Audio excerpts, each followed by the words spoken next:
The American and the Israeli aid distribution system in Gaza is once more the target of controversy. Today, the Hamas-run Gaza Health Ministry claimed that Israeli soldiers fired upon Palestinian people seeking aid.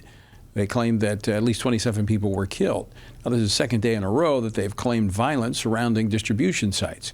Israel confirmed that the shots were fired by its military, but that these were warning shots toward individuals that were approaching the aid area from an undesignated route. Joining us now with more from Israel is Carolyn Glick, the International Affairs Advisor to Prime Minister of Israel, Benjamin Netanyahu. Carolyn was previously a senior contributing editor at the Jewish News Syndicate. Carolyn, welcome back to Washington Watch. Thanks so much for taking time to join us this evening. It's always a pleasure to have the opportunity to talk to you, Tony. Thank you for having me. Well, let's set the record straight. This is 2 days in a row we're getting this news. AP's reporting it, others saying that Israeli IDF soldiers have been firing on civilians surrounding the aid distribution. Right. It's actually pretty telling and pretty distressing that these very major American news outlets are parroting repeatedly Hamas's propaganda, which is aimed towards preventing Israel from providing, or the United States actually, with Israel securing the environment for the United States to provide aid to Palestinians in Gaza against Hamas's wishes, because until now, Hamas has used the aid distribution networks of the UN to maintain its continuation, the continuation of its regime, and to maintain its chokehold on the Palestinians in Gaza. And now suddenly they've lost that, which is the one thing that has kept them in power the whole time. And they're doing everything that they possibly can to scuttle the program to prevent the people of Gaza from receiving the aid that the international community wants to provide them with. Well, the United Nations, one of the loudest critics of this new distribution system, says that this allows Israel to use aid as a weapon. But isn't that what Hamas was actually doing? I mean, in fact, there are reports from civilians in Gaza that have gotten aid from this new distribution system that were surprised they didn't have to pay for it. Right, because the United Nations and Hamas have been operating hand in glove essentially since October 7th and really before that. The UN has brought the aid in and has allowed Hamas to take control of all of it. And so, there are these stores that the food has been hoarded in by Hamas, and they're controlled by the UN. So that the UN and Hamas basically together have been protecting Hamas's regime in Gaza, because Hamas takes this food aid, which is supposed to be distributed for free to the people of Gaza. It was donated by international organizations on behalf of the people of Gaza to give them food.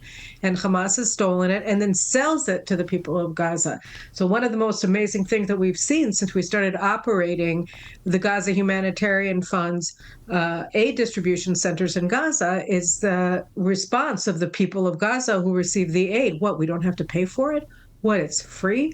Are you serious? Because Hamas has been bilking them for all the funds and then using the funds that they've gotten, which is just net profit. They didn't pay for any of this food, but they just stole it, right? With UN green lighting the whole process. So you say, wait, we don't have to pay for it? No. So the money that they've been forced to pay Hamas has been maintaining their regime. That's the money that Hamas has used to recruit new terrorists to its terror army, because they have lots of cash, and they have lots of cash. They can bring in new terrorists to blow up Israeli soldiers, to threaten Israel, to maintain the war against Israel. So by enabling Hamas to keep control of the aid, the UN and Hamas have been working together to maintain Hamas's grip on power. And now the whole thing is being exposed. And so the UN not suddenly, is trying to demonize and delegitimize this effort. And Hamas is accusing Israel day after day after day of committing the crimes that Hamas itself is committing. And they've been shooting at people trying to get to the aid depots and trying to terrorize people and threaten people with execution if they dare to go and receive aid directly from the Gaza Humanitarian Fund that's being secured by the Israeli army. And they're accusing Israel of doing exactly what they've been doing, which is something that they've been doing all along. And it's working, like you said, because AP and Reuters and the BBC and NBC and CNN and ABC have all been promoting this false story that Hamas has created in order to maintain its regime by criminalizing Israel and Israeli and U.S. moves to seize control over the humanitarian aid from Hamas.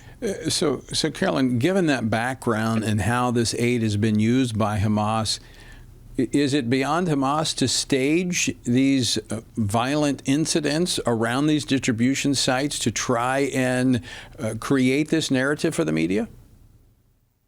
Of course, it's not beyond Hamas. They did October 7th. Nothing is beyond Hamas. They have to remember, though, that, Israel also has lots of cameras set up so that they can try to stage all they want. But eventually the truth will out because our soldiers do not shoot at civilians, period. Obviously, when Israel has such an interest in getting this aid directly to the people of Gaza and to preventing Hamas from maintaining its murderous regime in Gaza and maintaining, obviously, their control over the hostages in Gaza, we want them all released. Israel has no interest whatsoever in harming the people of Gaza who are trying to reach the aid depots that Israel is securing. We want them to come. We're excited that it's working. They're opening up 2 more aid distribution centers tomorrow in Gaza. So, this is in Israel's interest. This is in the people of Gaza's interest. The only forces that are being harmed by the Gaza Humanitarian Fund's distribution of aid in Gaza are Hamas and apparently the United Nations. Well, Ambassador Mike Huckabee, U.S. Ambassador Mike Huckabee to Israel, has been very critical about the U.S. media for promoting these false claims from Hamas as what he calls dangerous misinformation. And I'm in agreement with him. I think this creates and foments a lot of the anti-Semitism that we're seeing around the world, and I think contributing to some of the violence we see here, even in our own country. Look, when the United States media is accusing Israel of wantonly killing civilians who are trying to receive humanitarian aid, and there are people already with a predisposition to believe that, who have all along been supporting Hamas. Well, here, you're watching CNN, and this is what CNN is doing. They're disseminating the blood libel, the complete slander that Hamas propagated in the morning. It's broadcast in CNN in a loop throughout the day. And you have people in the United States, unfortunately, who have been supporting Hamas all along, have believed all of the demonization of Israel that's been coming out of the media and other places like academia all along. And so they view this as a justification to murder innocent Jewish people in the United States, or anybody they think might be Jewish, or anybody else for that matter. Because if they believe that Israel is evil and that Hamas is the good guy, and that Israel is doing these things, and CNN tells them that Israel is doing these things, then they feel justified. That's what happened in Washington, D.C. Right. with the terrorist who murdered 2 innocent people outside the Jewish Museum. And that's what is happening now in Boulder. We saw it. They're repeating the lies. They're saying, Israel is evil, free Gaza, whatever. It's all the same mantras. It's all the same demonization. And they're hearing it on CNN. We've seen this before. We saw this 90 years ago. This is what happened in Europe. So it's repeating itself. And speaking of Europe, I want to turn to France, that is working to get the United Kingdom, the Netherlands, Belgium to join and jointly recognize the state of Palestine later this month at a UN gathering, actually on the 17th of this month. And I want to quote from a French diplomat who made the statement anonymously, says the 2-state solution is more necessary than ever, but it has been more undermined than ever due to the war, the displacement of Palestinians, and the violence of extremist settlers. I mean, I don't see how you could look at this what has happened since October the 7th in Israel and have such a diametrically opposed view as we see articulated here from this French diplomat. If a two-state solution were in fact a solution, why did we have October the 7th? Precisely. I think you're exactly right. I mean, you have it exactly right, Tony, because, I mean, as Prime Minister Netanyahu has said, we had a de facto Palestinian state for 18 years. It was in Gaza. They had full control over Gaza. There were no Israeli military installations there. There were no Israeli civilians there. It was Judenrein, as they like to say. It was free of all Jews. There were no Jews in Gaza, not in the military, not in civilians. Everything was, we even exhumed the graves of Jews who were buried in Gaza when we left Gaza in 2005 and transferred the entire territory, lock, stock, and barrel, to the Palestinians. So they had a sovereign state, and the end state of that state was October 7th and the massacre of 1,200 Israelis through the most sadistic means anybody had ever seen. That's where you got to with a Palestinian state when the guiding ideology of all the major factions in Palestinian society is the annihilation of Israel. And so this is what we saw on October 7th. Supporting a Palestinian state under these circumstances means supporting what the people are screaming as they shoot at Jews or people they think are Jews throughout the world. They're saying that free Palestine, Palestine from the river to the sea, a Palestinian state is supposed to be there instead of the Jewish state, not to the side of the Jewish state. And that's what's so disturbing about what the French are doing, what they're trying to get the Canadians and the British to do here, is that they are justifying what Hamas did effectively. They want to give terrorism, not just Hamas. They want to give global terrorism, the global jihad, the biggest prize anybody ever gave, which is a state in areas controlled by the people that they're trying to annihilate.